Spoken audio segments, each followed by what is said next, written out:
बार फिर से आप सभी लोगों का अपने PC by SK sir channel में स्वागत है। आज हम सब कक्षा 12 भौतिक विज्ञान लेंस मेकर सूत्र का निगमन या पतले लेंस के लिए अपवर्तन का सूत्र का निगमन पढ़ेंगे, जो बोर्ड परीक्षा के लिए अति महत्वपूर्ण है। ठीक है, जो बोर्ड परीक्षा के लिए वेरी वेरी इंपॉर्टेंट है। हर बार इसको बोर्ड परीक्षा में क्या किया जाता है, पूछा जाता है। तो सबसे पहले हम सब क्या करते हैं, लेंस मेकर के सूत्र के लिए सबसे पहले हम सब क्या करते हैं कि दो गोलीय लेंस को लिया जाएगा, मतलब दो गोलीय लेंस को लेंगे। जैसे मान लीजिए ये हमारा दो गोलीय लेंस हो गया सपोज, और जब इनको एक दूसरे के ऊपर रखा जाता है तो हमारा क्या बनता है, एक लेंस बनता है।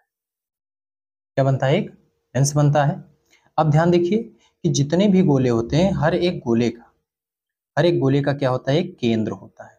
ठीक है, तो इस गोलीय केंद्र का, इसका केंद्र कहाँ पे है, यहाँ पे है। इसका केंद्र यहाँ से लेकर यहाँ। ठीक है, तो ठीक इसी प्रकार हम क्या करें, इसको अगर हम सब गोला बना रहे हैं ऐसे थोड़ा सा डैश डैश करके, तो इसका जो हमारा केंद्र होगा क्या होगा, एक C2 होगा, और पहले का पृष्ठ का केंद्र क्या होगा, हमारा C1 हो जाएगा। ठीक है, इसमें क्या किया गया, दो दर्पण को आपस में जब हम सब रखे तो क्या बन के तैयार हुआ, हमारा एक लेंस बन के तैयार हो रहा है, जिसके दो क्या है, हमारे वक्रता केंद्र हैं। ठीक है, तो सबसे पहला काम क्या करना है, एक लेंस लेंगे लेंस मेकर में, और लेंस लेने के बाद में एक प्रकाश की एक श्वेत किरण जब हम सब किस पे डालते हैं, प्रकाश केंद्र पर, मतलब कोई भी प्रकाश की किरणें लेंस पे अगर प्रकाश केंद्र से गुजरती है तो क्या करती है, सीधे चली जाती है। ठीक है, अब हम सब क्या करेंगे, एक दूसरी प्रकाश किरण को लेंगे और बिंदु O से क्या करेंगे, लेंस पर हम सब मारेंगे। तो जब हम सब लेंस पे मारते हैं तो देखिए पहला चीज कि ये हमारा इस साइड का क्या है, हमारा वायु है, मतलब हम सब कह सकते हैं इसे, क्या कह सकते हैं, इसे विरल बोलेंगे। ये हमारा कांच है, कांच हमारा कैसा होता है, सघन होता है। कैसा होता है हमारा कांच, सघन होता है। और जब हम सब जानते हैं कि जब कोई विरल से सघन माध्यम में जब प्रकाश की किरणें जाती है तो अभिलंब की ओर क्या करती है, झुक जाती है। ठीक है, तो इसमें सबसे पहले देखिए ये हमारी एक ऑब्जेक्ट हो गई, मतलब एक वस्तु है, वस्तु से प्रकाश की किरणें किस पे गई, हमारे लेंस पे गिरी, और लेंस से जब गिरती है तो ये प्रकाश की किरणें अपवर्तन होने के पश्चात ये क्या करती है, बिंदु I डैश पर जाकर गिरती है, जहां पर क्या करता है, प्रतिबिंब का निर्माण करता है। तो सबसे पहले देखिए ये जो हमारा है, ये पृष्ठ 1 है, तो इसको हम सब बोले कि ध्रुव 1, मतलब पोल 1 इसका भाग रहेगा। इतना भाग हमारा उधर हो जाएगा तो ये हमारा किसका हो गया, पोल 2 का पार्ट हो जाएगा। ठीक है, तो अब इस पे हम क्या करेंगे, सबसे पहले प्रकाश की किरणों को इस पे हम डालेंगे।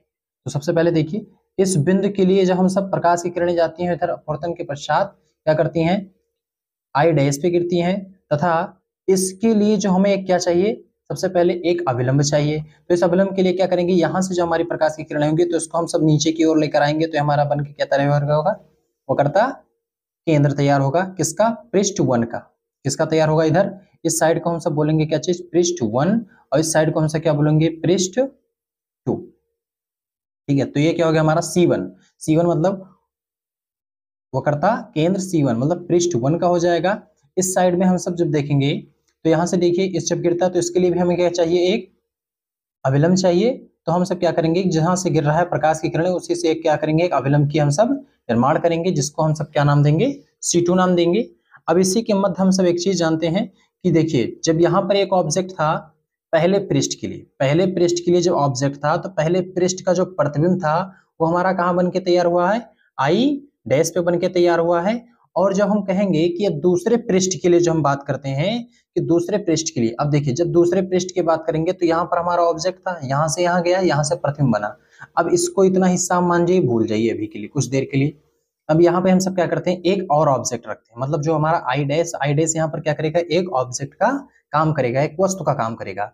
और जब प्रकाश की किरणें हम सब ऑब्जेक्ट के रूप में इधर से लेंगे तो यहाँ से जाएगा तो क्या करेगा, एक और प्रतिबिंब का यहाँ क्या करेगा, निर्माण करेगा, जिसकी हम सब क्या करेंगे, कल्पना करेंगे। तो ये हमारा क्या हो गया, I हो जाएगा। ठीक है, और लेंस हम लोग जानते हैं लेंस क्या होती है, अगर हम पतला ले रहे हैं तो उसकी भी मोटाई होती है, बड़ी लेंगे तो उसकी भी मोटाई होगी। ठीक है, तो ये हमारा कौन सा लेंस है, उत्तल लेंस है। इसकी मोटाई हमारी मान लिया कितना, हमारा T1 है। अब देखिए कि जितनी भी लेंस हो या दर्पण हो, जितनी भी दूरियां नापी जाती हैं, सारी दूरियां कहाँ से नापी जाती हैं, ध्रुव से नापी जाती हैं। जितना बाहर का हिस्सा ये सारा वायु है, इधर का भी पूरा बाहर का हिस्सा कितना है, वायु है। केवल जो कांच अंदर है ये हमारा क्या है, दूसरा माध्यम सघन होगा। तो इधर हम माने कि पहला माध्यम हमारा N1, इधर भी हमारा माध्यम क्या है, N1 है, और बीच में हमारा दूसरा माध्यम क्या चल रहा है, N2 चल रहा है। ठीक है, तो अब इसके लिए हम सब क्या करेंगे, सबसे पहले कि इसमें हम सब देखिए, जब यहाँ से यहाँ तक की वस्तु है तो यहाँ से यहाँ तक की दूरी जो हमारी होगी, हमारी क्या होगी, वस्तु की दूरी। तो वस्तु की दूरी को हम सब किससे लिखते हैं, यूं से लिखते हैं। तो ये हमारी यहाँ से यहाँ तक की दूरी क्या हो गई, यूं हो जाएगी। अब यहाँ से देखिए कि अगर हम सब इसकी दूरी इस पृष्ठ से लेते हैं कि यहाँ की जो ऑब्जेक्ट की दूरी है, यहाँ से कोई वस्तु की किरणें गई और यहाँ पर प्रतिबिंब आई डैश पे क्या करती है, प्रतिबिंब बना रही है। तो यहाँ से यहाँ तक की जो वस्तु की प्रतिबिंब बनेगी उसको हम सब क्या मानेंगे, v डैश मानेंगे। ठीक है, अब देखिए जब ये ऑब्जेक्ट बनता है और इन दोनों रेखाओं के बीच में क्या करेगा, एक अभिलंब गिरता है, तो इसकी भी दूरी कुछ होगी आई डैश से लेके। तो इसकी दूरी हमारी क्या हो जाएगी, इसकी दूरी जो हमारी है, इसकी दूरी हमारी हो जाएगी v। क्या हो जाएगी, यहां से यहां तक की दूरी v मान लेते हैं। ठीक है, अब हम सब चलते हैं आगे की ओर। अब इसमें देखिए जब इसकी दूरी हम सब क्या मान लिए, v मान लिए, तो इसमें से यहां से इस पृष्ठ से यहां तक की भी कुछ दूरी हमारी होगी। इस पृष्ठ से मतलब दूसरे फलक से, देखिए इस फलक से मतलब P1 से यहां तक की दूरी हमारी क्या हो गई, v डैश हो गया। तो हम कह रहे हैं कि मान लीजिए अगर हम सब P2 से लें, कहां से लें, P2 से लें। जब हम सब P2 से लेंगे तो P2 से यहां तक की दूरी, P2 से I डैश तक की दूरी क्या होगी, तो P2 से I डैश तक की दूरी जो हमारी बनके तैयार होगी वो हमारी क्या बनके तैयार होगी, देखिए अब ध्यान से देखिए कि P2 से बोल रहा है और जितनी भी दूरियां नापी जाएंगी सब P2 से नापी जाएंगी। तो यहां से लेकर यहां तक की तो टोटल दूरी हमारा P1 से लेंगे। तो यहाँ की पूरी लाइन यहां से यहां तक की, तो इसको देखिए यहां से यहां तक तो हमें क्या नापना है, P2 से I नापना है। ध्यान से देखिए P2 से I नापना है, कहां से, P1 से लेकर I। P1 से I की टोटल दूरी हमारी क्या हो जाएगी, T के साथ में, T है कि नहीं है, तो T के साथ में, और ये हमारा क्या हो जाएगा B। अगर हम सब क्या करें, P1 और P2 की जो बीच की दूरी है, मतलब ये जो इसकी मोटाई है मतलब T, इसको हम किस में से घटा दें, पूरे V डैश में से घटा देते हैं, तो हमें यहां से लेकर यहाँ के तक की दूरी पूरी पता चल जाएगी। अर्थात मान लीजिए हमारा पेंसिल है तो ये हमारी इतनी मोटाई हो गई, ये हमारी क्या हो गई, मोटाई हो गई, और इतनी हमारी क्या है, बी डैश है। तो हमें दूरी कितनी चाहिए, केवल इतनी दूरी चाहिए, ना कि इतनी दूरी चाहिए। तो क्या करेंगे, पूरे पेंसिल में से इतनी दूरी काट के हम क्या करेंगे, निकाल देंगे। तो जब इतनी दूरी काट के हम निकाल देंगे तो हमारा पूरी दूरी कितनी बची, इतनी दूरी तो बचेगी। तो पूरी दूरी हमारी मान लेते हैं क्या है, बी डैश है, और बी डैश में से हम क्या कर रहे हैं, इतना टी पॉइंट काट के निकाल दे रहे हैं। तो दूरी हमारी कितनी बची, इतनी बची। ठीक, तो इसको लिख देंगे हम सब क्या चीज, बी डैश माइनस टी, इसके बीच की ये दूरी हो गई। ठीक है, तो हम सब क्या करते हैं, आगे चलते हैं। और जैसा कि हम सब जानते हैं कि क्या चीज, गोलीय अवतल पृष्ठ के लिए अपवर्तन का सूत्र। तो गोलीय अवतल दर्पण के लिए पृष्ठ के अपवर्तन का सूत्र क्या होता है, चलिए हम सब जान गए कि गोलीय अवतल पृष्ठ के लिए अपवर्तन का सूत्र क्या होता है, N2 बटा V माइनस N1 बटा U बराबर N2 माइनस N1 बटा R। ये हमारा किसके लिए है, गोलीय अवतल पृष्ठ के लिए अपवर्तन का सूत्र है। ठीक है, तो इसमें सबसे पहले हम क्या करेंगे, एक एक पृष्ठ की बात करेंगे। तो हम सब, ये हमारा कौन सा पृष्ठ है, प्रथम पृष्ठ है P1 का। P1 हमारा क्या है, प्रथम पृष्ठ है। तो इसको हम लिखेंगे कि प्रथम पृष्ठ के लिए। तो प्रथम पृष्ठ के लिए हम सब क्या करेंगे, इस फार्मूले का नीचे प्रयोग करेंगे। तो देखिए प्रथम पृष्ठ के लिए हम सब पहले बता दें कि किसके लिए क्या होगा। प्रथम पृष्ठ के लिए जो u है, u का मान हमारा क्या होगा, u का मान हमारा यूं ही रहेगा। ठीक है, और जो प्रथम पृष्ठ के लिए, प्रथम पृष्ठ से जो हमारा पहली किरण गई थी, ये हमारी क्या गई थी, आई डैश पर गया था। किस पे गया था, आई डैश के लिए। तो इसके लिए हमारा जो v का मान है वो हमारा क्या होगा, बी डैश होगा।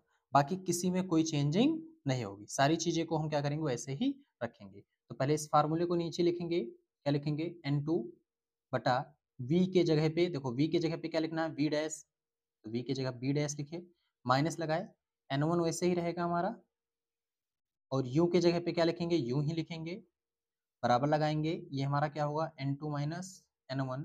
और देखिए प्रथम पृष्ठ के लिए बात कर रहे हैं तो हमारा जो त्रिज्या होगा कौन सा होगा, हमारा प्रथम होगा, तो इसे कहेंगे r1। इसे कहेंगे क्या चीज, समीकरण 1। अब हम सब करते हैं द्वितीय पृष्ठ के लिए। किसके लिए करेंगे, द्वितीय पृष्ठ के लिए। तो लिखिए हम सब द्वितीय पृष्ठ के द्वितीय पृष्ठ के लिए। ठीक है, तो द्वितीय पृष्ठ के लिए सबसे पहले हम सब फिर से क्या करेंगे, पहले फार्मूले को उठाएंगे। और फार्मूला तो हमारा लिखा ही है एज इट इज, लेकिन हम सब ये जान जाए कि यू के जगह पे क्या रखेंगे और बी के जगह पे क्या रखेंगे। तो सबसे पहले हम सब क्या लिखते हैं, हमारा पहले बी है तो पहले हम लिखेंगे यहाँ पर क्या चीज, बी। अब देखिए जब हम द्वितीय पृष्ठ के लिए करते हैं तो यहाँ पर ये ऑब्जेक्ट पड़ता है, क्या पड़ता है, दूसरा पृष्ठ। दूसरा जो पृष्ठ है, ये दूसरा पृष्ठ ये ऑब्जेक्ट बनता है। और इसके अपवर्तन के पश्चात यहाँ पर एक काल्पनिक हम सब क्या करेंगे, प्रतिबिंब का निर्माण करेंगे। तो इसके बीच की जो दूरी होगी v का, वो हमारा क्या हो जाएगा, v ही रह जाएगा।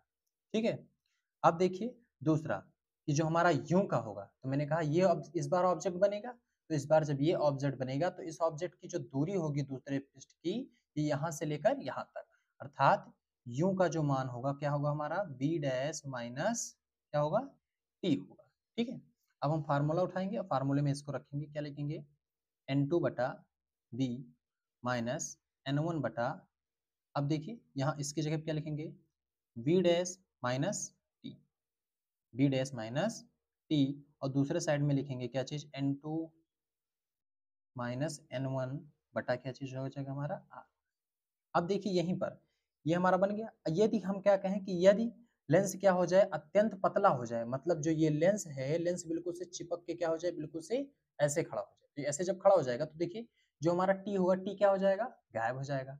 और जब टी गायब हो जाएगा तो जो हमारा ये बन के तैयार हुआ इसकी भी दूरी सेम आ जाएगी। जब टी बिल्कुल से गायब हो जाएगा तो ये हमारा क्या आएगा, इसके सेंटर पे आ जाएगा। जब टी गायब होगा तो हमारा खाली क्या बच जाएगा भाई साहब, टी गायब हो जाएगा तो क्या बचेगा, खाली बी डैश बचेगा। ठीक है, तो इसको हम सब लिख लेते हैं, क्या लिखेंगे कि यदि लेंस अत्यंत क्या हो जाए, पतला हो। जब लेंस अत्यंत पतला होगा तो v माइनस टी के स्थान पे हमारा क्या आ जाएगा, कि जैसे भाई पतला होगा तो t गायब हो जाएगा, तो इसके स्थान पे खाली क्या हो जाएगा, v डैश हो जाएगा। ठीक है, तो इसको हम सब देखते हैं। तो देखिए ये हमारा हो गया। तो इसको पहले उठाएंगे ऐसे, क्या लिखेंगे, n2 बटा v माइनस n1 बटा, अब देखिए जहां v डैश माइनस टी लिखा है उसके स्थान पे क्या लिखेंगे, उसके स्थान पे b लिखेंगे, बराबर लगाएंगे, जो जैसे लिखा है उसको ऐसे ही क्या करेंगे, हम सब उतार देंगे। और बटा क्या लगाएंगे, यहाँ पर एक चीज गड़बड़ हो गई, क्योंकि हम जब इस बार की त्रिज्या जो ली है वो हमारी क्या होगी, r2 होगी, तो यहाँ पर क्या रखेंगे, r2 रखेंगे। ये हमारा हो गया समीकरण क्या, 2। ठीक है, अब हम सब क्या करते हैं कि समीकरण 1 और समीकरण 2 को क्या करेंगे, जोड़ेंगे। ठीक है, तो इसको लिखेंगे, क्या लिखा जाएगा कि समीकरण 1 धन समीकरण 2। ठीक है, तो यहाँ पर स्पेस कम है तो हम क्या करते हैं, अगले पेज में चलते हैं। तब तक के लिए इस सारी चीजें का आप एक बार क्या ले लें, स्क्रीनशॉट ले लें। चलिए हम सब क्या किए, दोनों समीकरण को लिख लें। अब जब दोनों समीकरण को लिख लिए हैं तो यहाँ पर देखिए आप थोड़ा सा शायद कंफ्यूज हो रहे होंगे कि n2 माइनस n1 यहाँ लिखा हुआ है, यहाँ पर n1 माइनस n2 लिखा हुआ है ना, तो दोनों में थोड़ा सा चेंजिंग है। तो यहाँ से थोड़ा सा एक चीज़ समझ लेते हैं, जो हम अभी लोग जो लेंस हम सब बनाए थे उसमें क्या लिखा गया था कि बाहर वाला हमारा क्या है, n1, अंदर वाला क्या है, n2। तो सबसे पहले देखिए कि हम सब जब पहले वायु से जा रहे थे तो पहले क्या किया गया, दूसरे के पद के साथ में, मतलब दूसरा का जो अपवर्तनांक है उसको पहले वाले में से घटाया गया। अब जब यहाँ से हम सब कोई इसी प्रतिबिंब को जब लेंगे तो ये वाला हमारा क्या हो जाएगा, थोड़ा सा उल्टा चल रहे हैं। तो इसी की वजह से जो n2 माइनस n1 यहाँ लिखा है ये हमारा क्या हो जाएगा, n1 माइनस n2 हो जाएगा। ठीक है, अब दोनों समीकरणों को यहाँ पर क्या करते हैं, ऐड करते हैं। तो जोड़ेंगे किस प्रकार, इस दोनों पद को एक साथ में जोड़ेंगे, बराबर लगाएंगे, और दूसरे साइड वाले पद को दूसरे साइड में जोड़ेंगे कुछ इस प्रकार। देखिए n2 बटा v डैश माइनस n1 बटा u प्लस n1 बटा v माइनस n2 बटा v डैश, बराबर लिखेंगे। अब इन दोनों को इधर लिखेंगे, n2 माइनस n1 बटा r1 धन n1 माइनस n2 और बटा क्या हो जाएगा, r2। ठीक है, अब यहाँ पर देखिए कि जो हमारा N2 यहाँ पे है बटा V डैश, ये यहाँ पर माइनस है और ये यहाँ पर क्या है प्लस में, तो ये दो के दोनों क्या हो जाएंगे आपस में कट जाएंगे और यहाँ बचा क्या हमारा माइनस N1 बटा U और प्लस N1 बटा V। तो हम सब क्या करते हैं कि पहले इसको प्लस वाले पद को पहले लिख लेते हैं कि N1 बटा V माइनस N1 बटा U को, ठीक है। अब दूसरे साइड में देखिए इसको थोड़ा सा हम दोनों को क्या करेंगे थोड़ा सा सेम सेम करने के लिए अब इसका पक्षांतर कर देंगे। तो पक्षांतर करेंगे तो हम सब जानते हैं कि जब किसी भी पद में ये देखिए यहाँ पर अगर हम माइनस लगा दे रहे हैं पहले तो ये हमारा हो जाएगा क्या N2 माइनस N1 और ये हो जाएगा बटा R, ठीक है R। अच्छा कैसे हो गया, अगर कहीं लिखा हुआ है हमारा कि N2 माइनस क्या लिखा हुआ है N1 लिखा है, या मान लीजिए कि लिखा है N1 माइनस N2 लिखा है, अगर इस पद को प्लस करना है पीछे वाले पद को क्या करना है प्लस करना है तो इसमें क्या करेंगे हम सब माइनस से गुणा कर देते हैं। जो माइनस से हम गुणा करेंगे तो ये देखिए ये वाला पद प्लस में हो जाएगा तो हो जाएगा प्लस N1 और सॉरी माइनस N1 और प्लस क्या हो जाएगा N2 हो जाएगा, ठीक है। अब दोबारा वही चीज करेंगे। अब देखिए यहाँ पर जब हम फिर से भी इसका जब गुणा कराएंगे तो फिर से देखिए जो N1 यहाँ पर प्लस में है कि नहीं है, तो इसका N2 से जो गुणा कराएंगे तो N1 यहाँ माइनस है N2 ये माइनस है कि नहीं, जब इसका गुणा कराएंगे तो माइनस N2 हो जाएगा और जब इससे गुणा कराएंगे तो माइनस माइनस क्या हो जाएगा प्लस हो जाएगा, ठीक है। तो इसको रखेंगे, इसको हम क्या करेंगे N1 N1 को कॉमन कर लेंगे तो ये हो जाएगा हमारा 1/V माइनस 1/U, इसको एक ब्रैकेट में रखेंगे और N1 को हम सब क्या करेंगे थोड़ा सा बाहर कर देंगे। अब देखिए ये भी दोनों क्या हो गए हैं सेम सेम, तो इसको लिखेंगे हम सब क्या N2 माइनस N1 और ब्रैकेट में लिखेंगे 1/R1 माइनस 1/R, ब्रैकेट बंद हो गया। अब देखिए ये हमारा जो N1 है N1 क्या करेंगे हम सब इधर हमारा गुणा में है तो इस साइड में भेजेंगे तो क्या हो जाएगा हमारा भाग में हो जाएगा, तो ये हो गया 1/V माइनस 1/U, ये हो गया हमारा N2 माइनस N1 और सब का बटा क्या हो जाएगा N1, इधर इधर हमारा क्या हो गया एक साइड में R1 माइनस R2, ठीक है। अब देखिए थोड़ा सा इसको क्या करेंगे हम सब कि N1 से दोनों को हम भाग कराएंगे तो N2 बटा क्या हो जाएगा N1 माइनस हो जाएगा N1 बटा क्या हो जाएगा N1, इस साइड में आ जाएगा 1/R1 माइनस 1/R2, इस ब्रैकेट को क्या किया हम सब बंद किया। अब जानते हैं हम सब क्या करते हैं कि चूंकि 1/F इज इक्वल टू होता है लेंस का फार्मूला 1/V माइनस 1/U, तो जहां पर ये लिखे हुए हैं इसके स्थान पे क्या लिखेंगे हम सब 1/F, तो यहाँ लिखे हम सब क्या चीज 1/F लिख दिए, तो अगली लाइन में लिखेंगे 1/F इज इक्वल टू ये इससे कट जाएगा तो क्या बचेगा N2 बटा N1 माइनस 1 और ये हमारा हो जाएगा कितना 1/R1 माइनस 1/R, ये बन के तैयार हुआ यहाँ पे।